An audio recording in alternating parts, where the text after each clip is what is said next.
Elizabeth II, Queen of the United Kingdom, at the service of her country for 60 years. There's nobody else on earth that has that experience. Although she wears the imperial state crown, the political power in her kingdom is wielded by others. 12 prime ministers have held office during her reign. Tradition demands that once a week they report to Her Majesty at Buckingham Palace. All of them come to find it one of the most treasured moments of the week. These meetings are strictly confidential. It is never ever leaked from Buckingham Palace, ever, what a Queen has said to a Prime Minister or a Prime Minister to the Queen. We take a look behind the facade and we discover secret power games, rivalries, but also genuine friendships.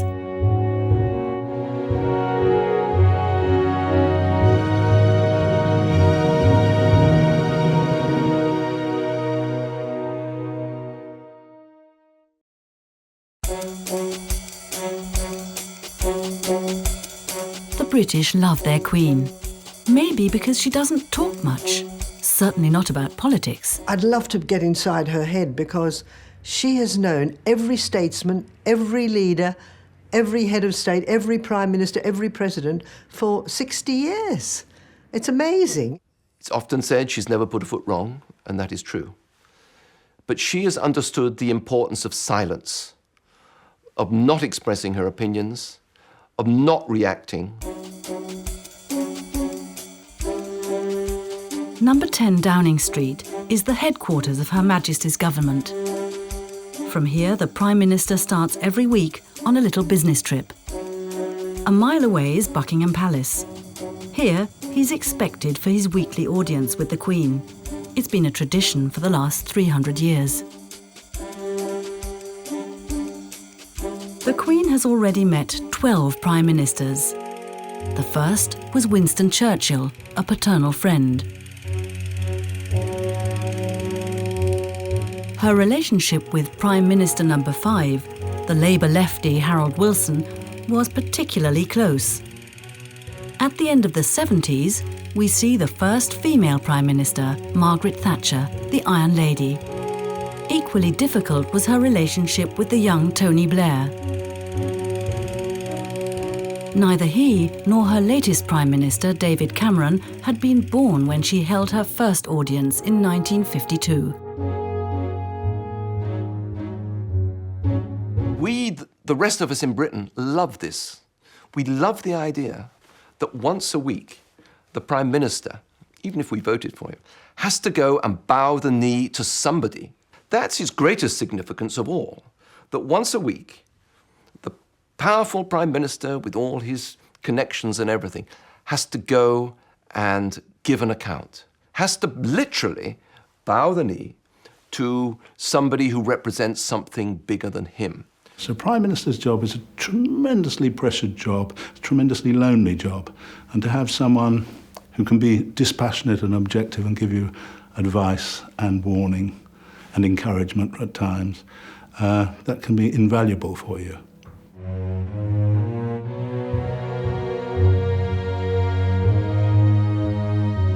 During the audience, the Queen listens more than she talks. But she's always well prepared and guides the conversation by asking the right questions.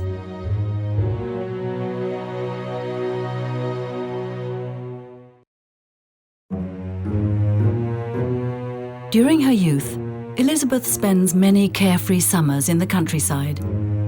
She's a conscientious, modest, down-to-earth girl. I think the secret to understand Elizabeth II's success is to realize she was not born to be a queen.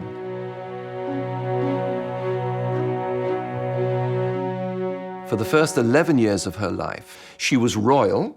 She developed all the reverence for royalty for her grandfather, George V. But there was no prospect of her becoming queen, so it never went to her head. I think the fact that she is not a conceited person is the essence of her success.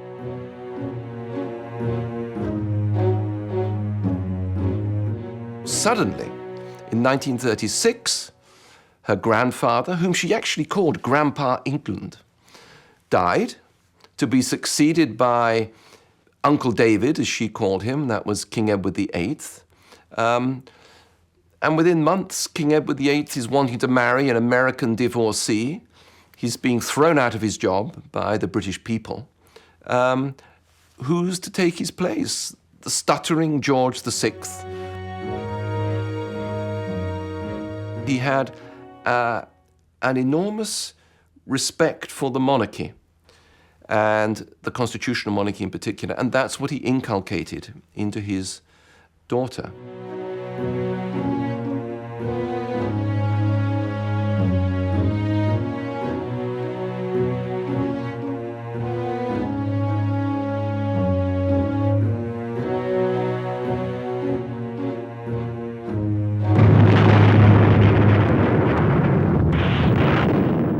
Years after the coronation of her father, George VI, the Second World War breaks out. Even during the Blitz, Prime Minister Winston Churchill and the royal family stay in London to boost the morale of their people.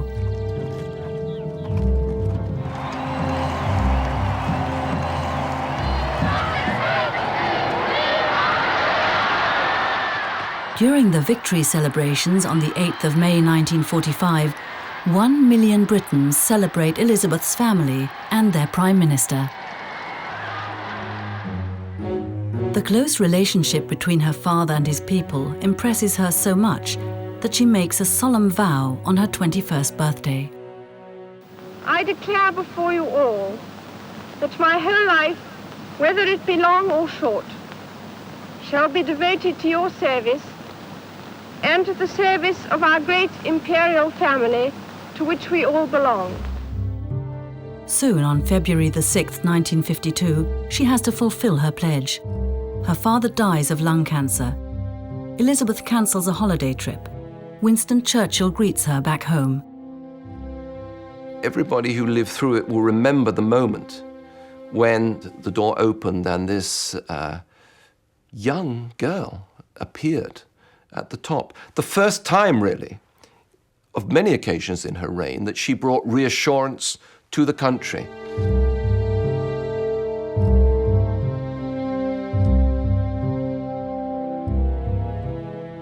And then began the life of service.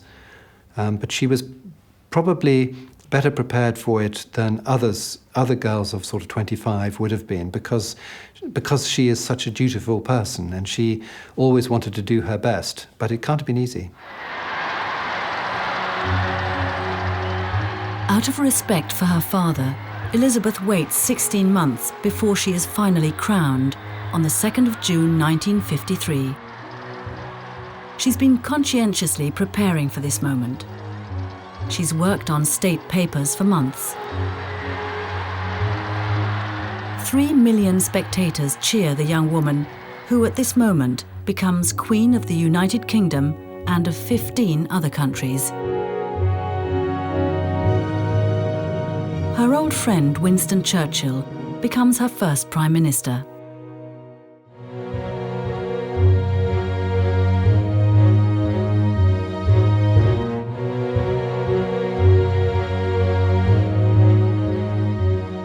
The 78-year-old Churchill has known Elizabeth since she was born. When she was only 2 years old, she already impressed him with her authority and thoughtfulness. Now, during their first audience, it becomes clear that he feels a lot more for her than just respect.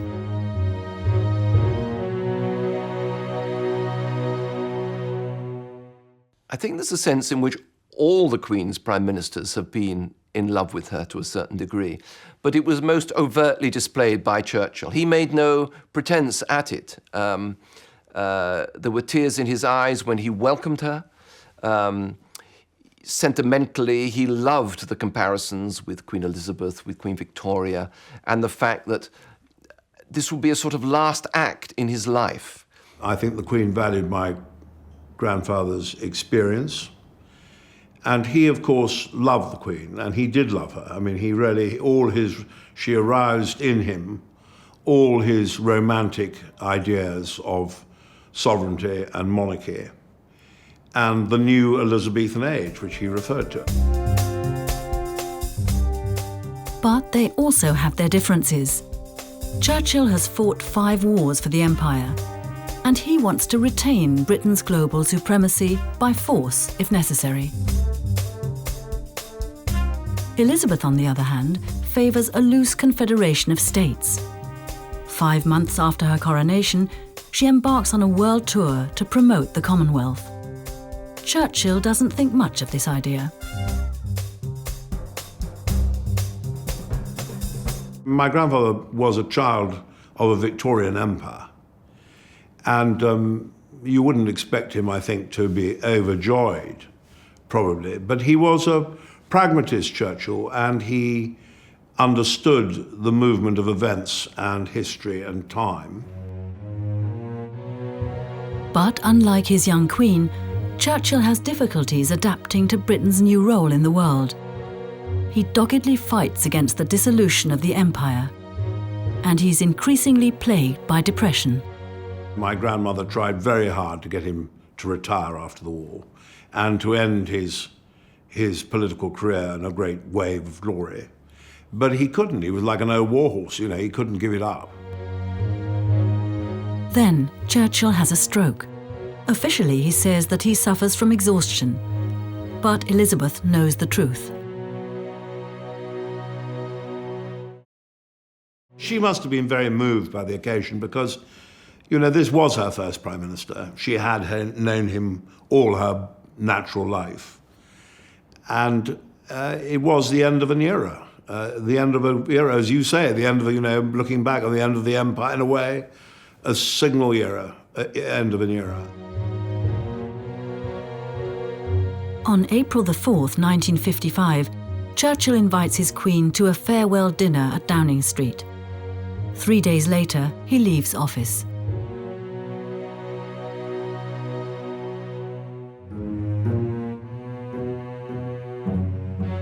In the years after, Elizabeth settles in as head of state. Each year, she opens Parliament in a lavish ceremony. And each year, she reads a speech that she hasn't written. The Prime Minister puts his words into her mouth. Today, for the first time, this ceremony is being watched, not only by those who are present in this chamber, but by many millions of my subjects. Elizabeth is Britain's best ambassador. She meets Marilyn Monroe and other Hollywood stars. The Queen, who doesn't have a passport, tours the world. And although she never talks about politics, she is Britain's most important diplomat.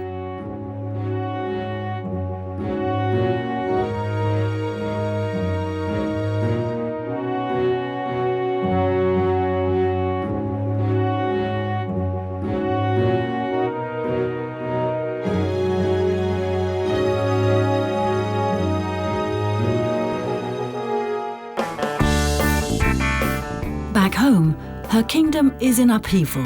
The 60s usher in a new era. The young rebel against everything that smacks of tradition.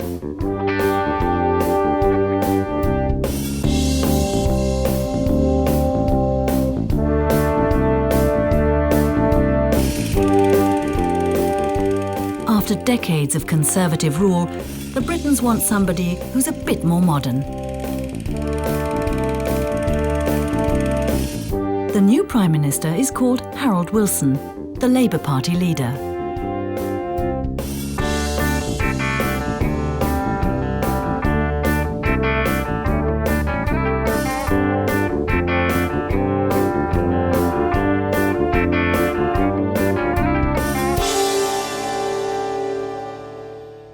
Everybody, the establishment, were absolutely terrified of Wilson when he was in power.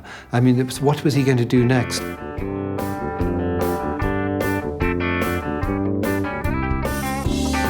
Elizabeth's conservative advisers warn her, Wilson's supposed to be a lefty, and plans a social revolution.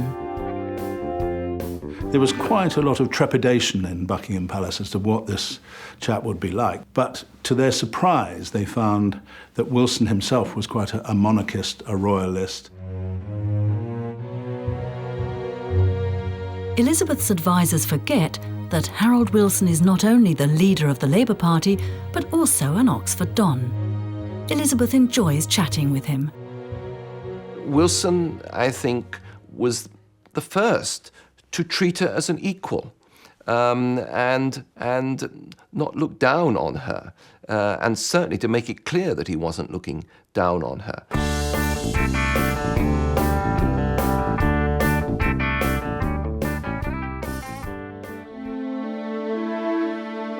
But Wilson's government is facing huge problems. The industry is still suffering from the consequences of World War II, and exports are low because trade with the former colonies has broken down. The British economy was weak, it was overmanned, the trade unions had a tremendous amount of power, and our productivity was much lower than almost every other European country. And Harold Wilson wanted to try and turn Britain into a modern economy, but he came up against lots and lots of distrust and animosity from the trade unions. The workers rise up against Wilson. They want him to nationalise the coal and steel industries and go on strike. The palace doesn't understand the rift between the workers and the Labour Party, but the Prime Minister can explain. He saw himself as teaching her a lot about whole sections of her kingdom, which she didn't really know from first hand. You know, from first hand, she knew the kind of things that old-fashioned Conservative prime ministers did, like going shooting and having grand country house parties. But she didn't really know about the trade unions. She didn't really know about how the Labour Party worked. On the other hand, the Queen surprises her Prime Minister with her detailed knowledge of politics. Interestingly, over the years, Harold Wilson's audiences with the Queen's agreement, became longer and longer, and he would stay for drinks afterwards. That has never happened before. Alcohol used to be taboo during the audiences, and now brandy and gin are being served. It proved to be a very, very cosy relationship. He took a great deal of interest in her second family. The Queen had two families, Charles and Anne. Then she suspended childbirth for 6 or 7 years because she became Queen. And she then had a second family, Andrew and Edward. These were little boys, bicycles and prams in the palace when Harold Wilson was there. And deliberately or cynically or whatever, he took a great deal of interest in these children. He, for his part, found that the Queen was very solicitous about his health. That she was worried when he worked too much. She was worried when he was traveling here or there. And he found that very touching, and a very warm relationship was created. The Prime Minister spends his summer holidays with his family in Cornwall. Picnicking and golfing, Harold Wilson loves the country life. Just like his Queen, she traditionally spends her summer holidays up in Scotland and invites all Prime Ministers for a weekend to Balmoral. On the second day, a big barbecue is cooked. And it's cooked by the Duke of Edinburgh, and the Queen herself does the washing up. And Harold Wilson thought it was great to go to Balmoral.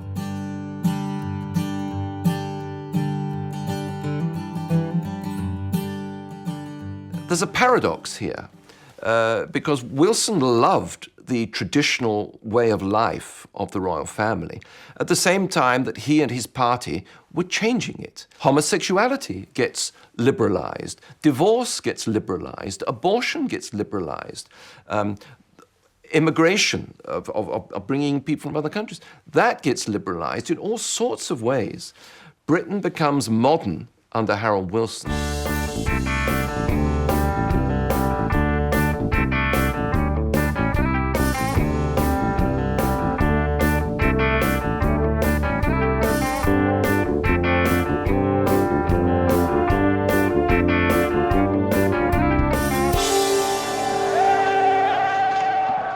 In the industrial cities of the north, the riots are becoming more violent. High inflation rates, unemployment, and endless strikes turn Britain into the sick man of Europe.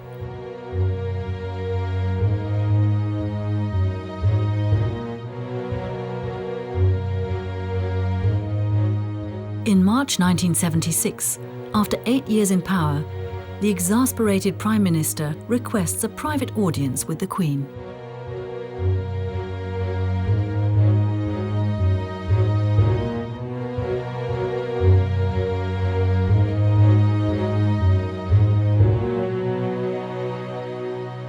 No one ever really knows 100% why Harold Wilson resigned, but those closest to him believe he knew that he was losing his faculties. His memory wasn't what it had been. He was repeating himself. He was drinking quite a lot. He needed quite a lot of brandy before he answered Prime Minister's questions in the House. And I did ask him myself about why he resigned. He said, you know, it's because I've been here so long that I've seen the questions coming round, and they're coming round again and coming round again, and I don't have any new answers. So I decided it was time to go.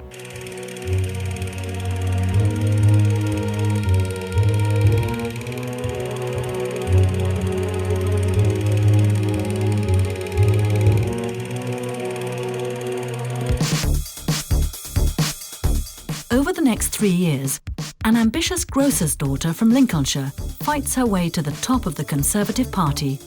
Her goal? The government bench.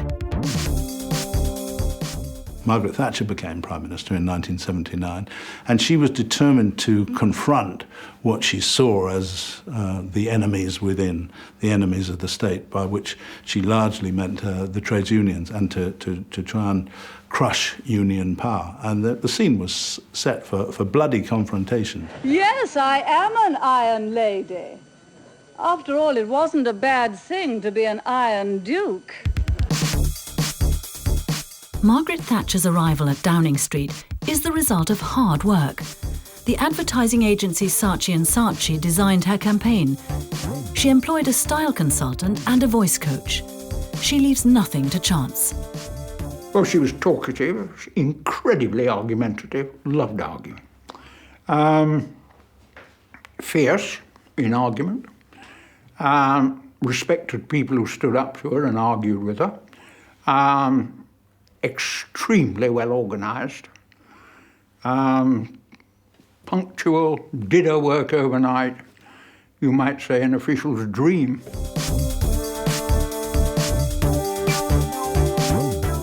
The Queen and Margaret Thatcher.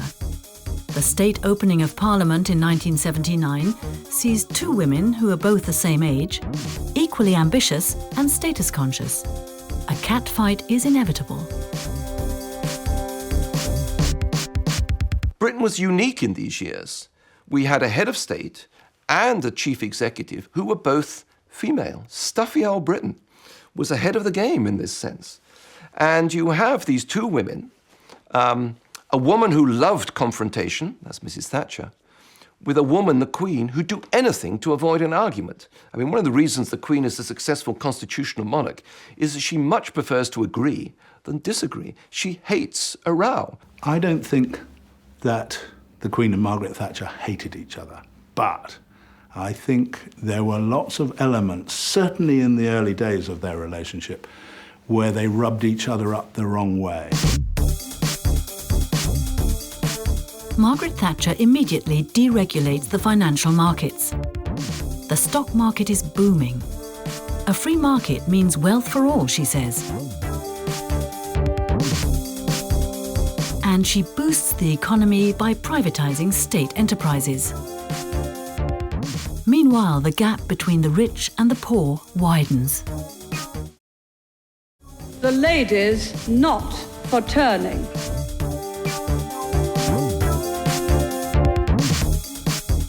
She quells protests with force.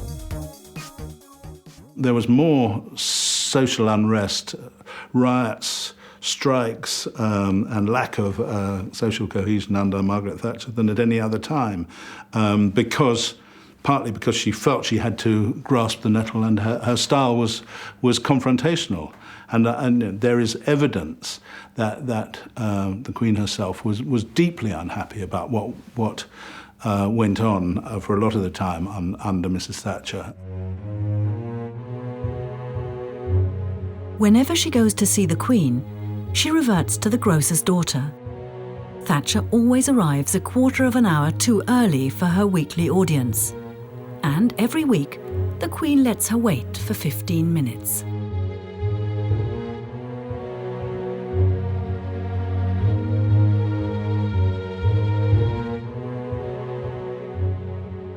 I think Margaret Thatcher was more nervous about everything than people made out early on.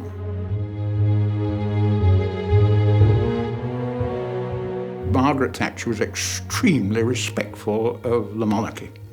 She is a monarchist, and she was very respectful to the Queen. You've only got to look at her curtsying to the Queen to realise just how much respect there were. I mean, she went so low that I sometimes wondered whether she would get up again.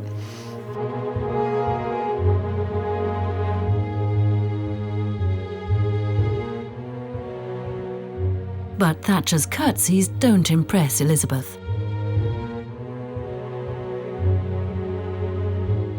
The stage was set for quite a lot of confrontation, and for quite a long time. They were quite sticky, the audiences with the Queen, and I don't think they ever. Mrs. Thatcher is not someone that you can just sit down and kick your shoes off with and sort of have a glass of whiskey late at night. They were both quite aware of their own status. I mean, one of the best examples of the Queen and Thatcher not quite getting on was that Margaret Thatcher apparently rang up the palace one day to say that she was going to a big dinner that night that the Queen would be at, and she wanted to know what colour the Queen was wearing so that she wouldn't clash with the Queen. And back came the reply from the Queen, "Don't worry, the Queen never notices what other women are wearing." So put down, you know. Finally, the rift between the two ladies becomes public. The Sunday Times headline says it all. Apparently, the Queen's press secretary suggested that Her Majesty feels the policies of her Prime Minister are socially unjust.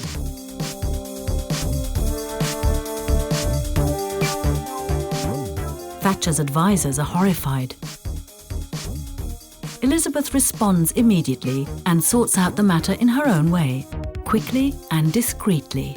When the story came out, Mrs. Thatcher was staying with the Queen in Edinburgh, at Holyrood House in Edinburgh. She had a big dinner, and she put Michael Shea, the press secretary, who was being fingered as the source of the story, between Mrs. Thatcher and the Queen herself. And Michael Shea apologised to Mrs. Thatcher and said, "Look, I'm sorry this story's come out like this. It's not what I said." And Mrs. Thatcher leant over to Michael Shea and said, There, dear, don't get upset. We're quite content about this." But in the manner of the way the palace works, Michael Shea somehow left his job a few weeks later.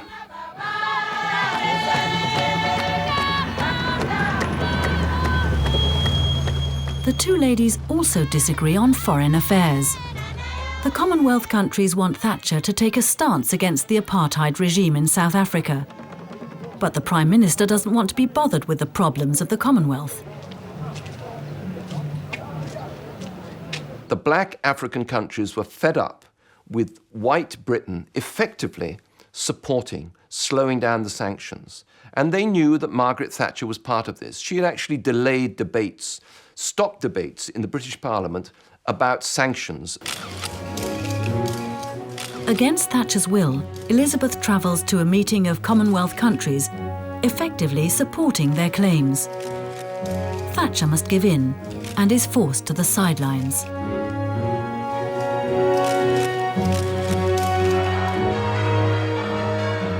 And at home, the royal family is more popular than ever. On July the 29th, 1981, Prince Charles marries Diana Spencer. On the day, it was wonderful. It was just, the whole nation celebrated. You know, it was a lovely fairy tale love story. There's never been another wedding, in my view, that could equal it. It was just wonderful. The bride was the most beautiful. The whole world was interested in that wedding. The sad thing was that the prince wasn't.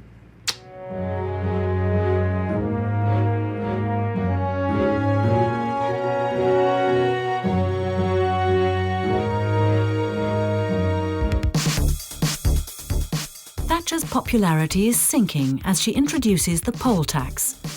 250,000 people take to the streets in London alone. Rioting breaks out and more than 100 people are injured. The country is in turmoil. In the end, even her own party has had enough of Margaret Thatcher. John Major, her finance minister, succeeds her. She leaves Downing Street in tears.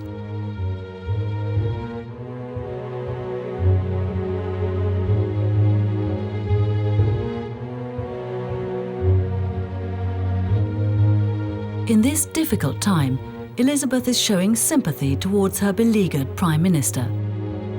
In the end, I think they did get on, and I think that Mrs. Thatcher came to value the advice that the Queen gave her. The Queen was very upset by the way in which Mrs. Thatcher was deposed by the Conservative Party, and she told somebody that, all right, Mrs. Thatcher may have been tired and things, but it was a horrible way that it was done. And that's why I think it was very important that there was the Queen kind of waiting in the wings. If you want confirmation of the mutual respect, then just look how quickly the Queen honoured Margaret Thatcher after she'd resigned, with first of all the Order of Merit and then the Lady of the Garter. But I think the fact that she did that is a signal of her respect for what to me, who to me was a quite remarkable Prime Minister in person. Politically, Elizabeth's kingdom returns to normal. But suddenly, her family life becomes a target for the tabloid press.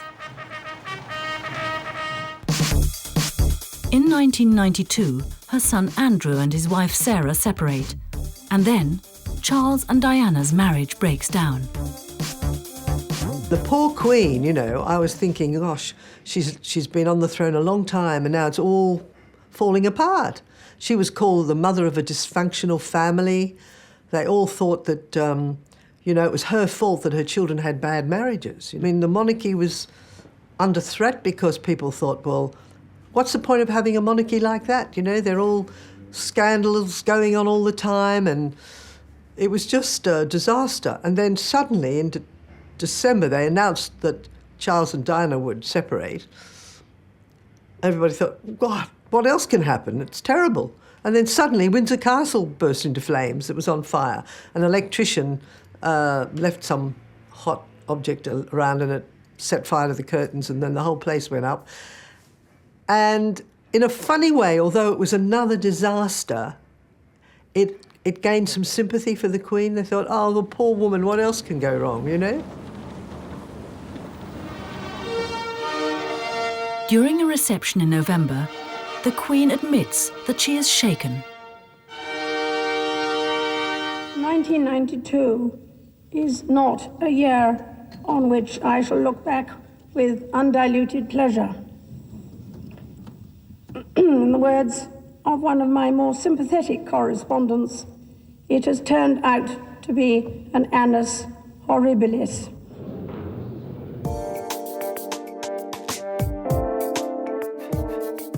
The mood in the country is bleak. The government of Prime Minister John Major seems lacklustre and scandal-prone. Britain is yearning for a fresh start. 43-year-old Tony Blair is the Labour Party's new hope. He looks fresh and promises to change things. Victory at the next general election. And indeed, on May the 2nd, 1997, Tony Blair enters Downing Street with a landslide victory.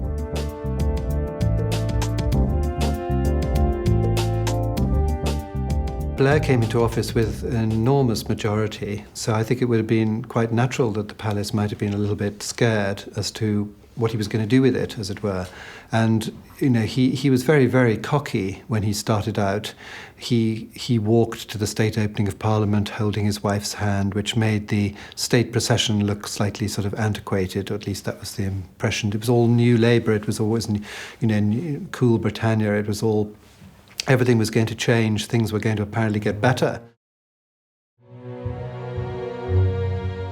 During their first audience, Elizabeth cuts her young, self-confident Prime Minister down to size. When Tony Blair first became Prime Minister, his very first audience with the Queen, he told me, the Queen said, "Ah, Mr. Blair, welcome to your first audience as Prime Minister. Of course, my first Prime Minister was Winston Churchill, and you weren't even born then." And he said that put me in my place straight away.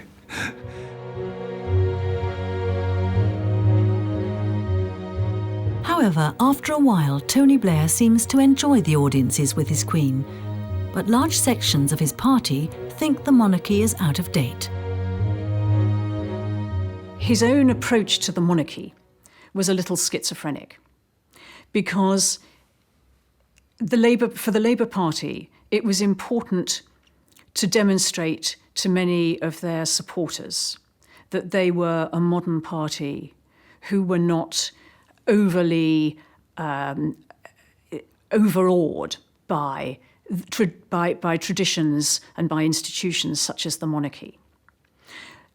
But on the other hand, they were also determined to show that they were now a responsible party in power, doing the things that any party with a large majority does. And having a good relationship with the palace and with the monarchy is part of being a responsible and powerful government. On August the 31st, 1997, 3 months after Blair takes office, Princess Diana dies in a car accident. Her death turns into a test for the relationship between the Queen and her Prime Minister. Elizabeth is on summer vacation in Balmoral. She hears the news of Diana's death in the morning. The Queen's first concern was her grandsons, William and Harry. She said to Prince Charles, "We must take the radios out of their rooms." Then she clicked on the television across all the channels, and of course every channel had pictures of the dead princess, the crash. Her life was endlessly rehashed. She said, "We've got to get them out. We've got to get them up on the hills. Organize a barbecue for them this evening." Her preoccupation was with her own family, and she forgot that she had another family down in England, us, all weeping and laying our wreaths and feeling that we had been deprived. And when she did come to think about us, she shrugged her shoulders and thought, well, you can all get on with it. Tony Blair, however, comforts his grieving nation straight away. Just hours after the accident, he steps up to the microphones. Prime Minister, can we please have your reaction to the news? I feel like everyone else in this country today, utterly devastated. Our thoughts and prayers are with Princess Diana's family, in particular her 2 sons, the 2 boys. Our hearts go out to them. She was the people's princess. And that's how she will stay, how she will remain in our hearts and in our memories forever. Tony Blair summed up those feelings of shock and devastation that most people in the country felt.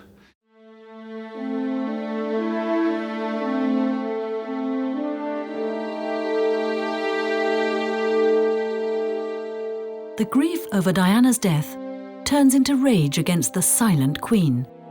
The newspapers attack Elizabeth.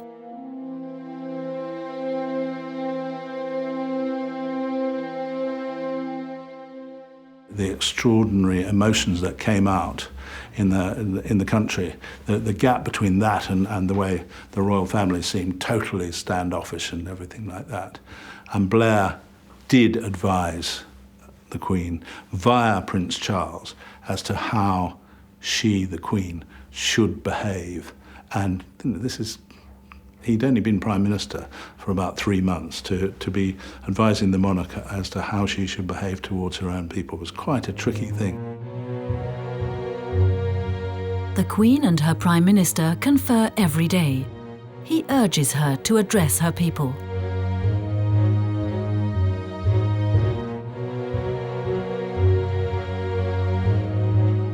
I guess history will say that the week in which the Queen was slow to come back from Balmoral was a mistake, not necessarily a personal mistake, but a mistake of the institution. Actually, I think it's unfair because it was for the best of reasons to protect the grandsons at the most terrible time after their mother's death.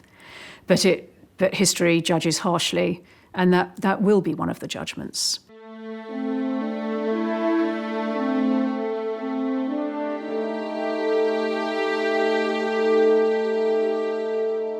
Five days after Diana's death, Elizabeth finally returns to London.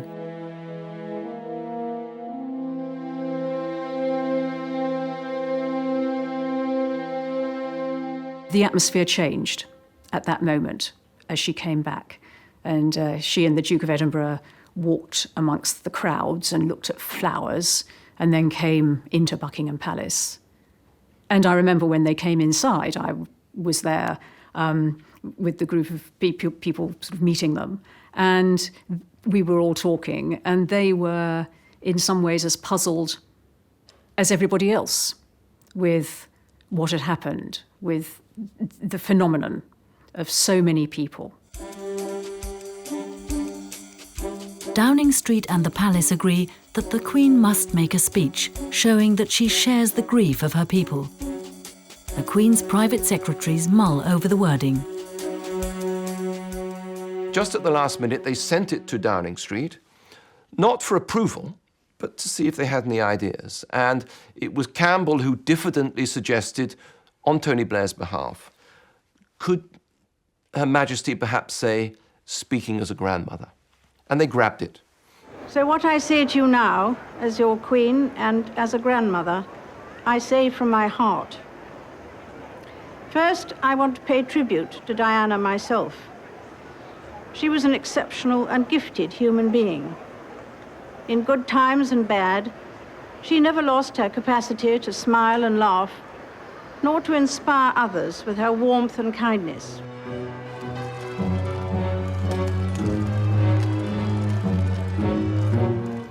Thanks to Blair's bright idea, the Queen wins back the hearts of her people.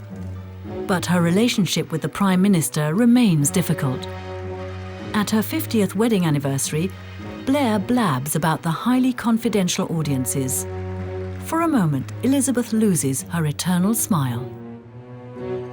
Actually, Your Majesty's closing words to me at Buckingham Palace on Tuesday at the end of our weekly session were, please don't be too effusive. No British Prime Minister can afford such a mishap. Maybe one of the reasons why Blair's audiences with Elizabeth are often over after just 20 minutes. You are our Queen, with a keen sense of humour and a mean ability for mimicry. Tony Blair's own memoirs about the Queen are quite interesting in terms of how you get on with the Queen. He said, sometimes you can let her be matey with you, be sort of friendly and informal with you, but you should never try and do that with her, because if you do, then you get the look. And it's quite interesting, because Tony liked to be matey with everyone. 9/11, a global catastrophe, and a new trial for the relationship between Tony Blair and Elizabeth. Tony Blair immediately sidles up to US President George W. Bush. Together, they declare war on terror.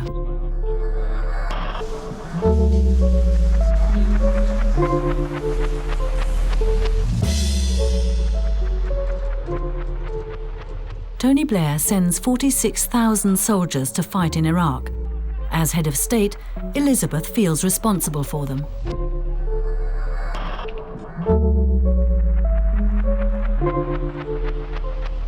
The concern that the Queen had was for her own forces, the Royal Navy, the Royal Air Force, the Queen's Army, because there were many reports about how ill-equipped they were to deal with desert warfare, and they didn't have the right clothing, the right protective equipment, or even the right ammunition and hardware. And I'm sure that the Queen, during those audiences, would use the Socratic method. Mr. Blair, do you think you may have read this report, and that kind of thing? In 2007, the Daily Telegraph reports that Elizabeth doesn't agree with Tony Blair's policy. She apparently thinks he neglects the Commonwealth and is too close to America. The coalition with the United States puts too much burden on British troops.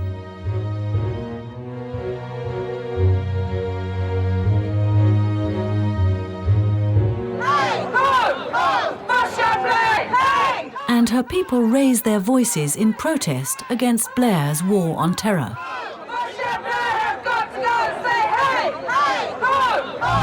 On the 27th of June 2007, Tony Blair hands the power over to Gordon Brown. Au revoir, auf Wiedersehen and arrivederci. And that is the end.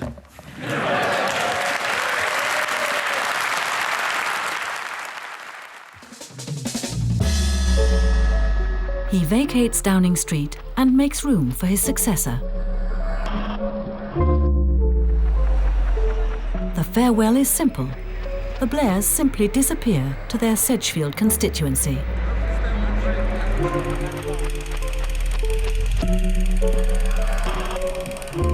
And now David Cameron is in power, Elizabeth's 12th Prime Minister.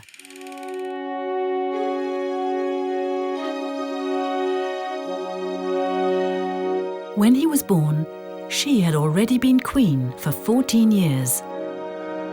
And we have some deep and pressing problems. Cameron's relationship with Elizabeth is much to her liking, efficient and discreet. And on April the 29th, 2011, Prince William and his wife Kate delight their fans with another fairy tale wedding. The monarchy is more popular than ever.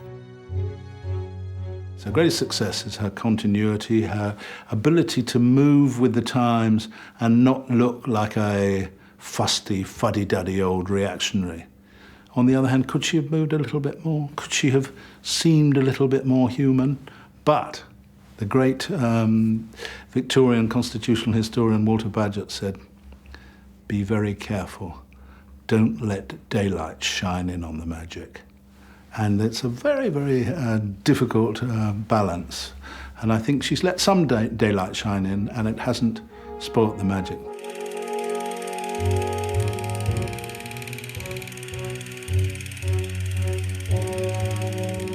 Discreet and reliable. That's how 12 Prime Ministers have experienced the Queen. The governments come and go, but the Queen stays on. She is the symbol of continuity.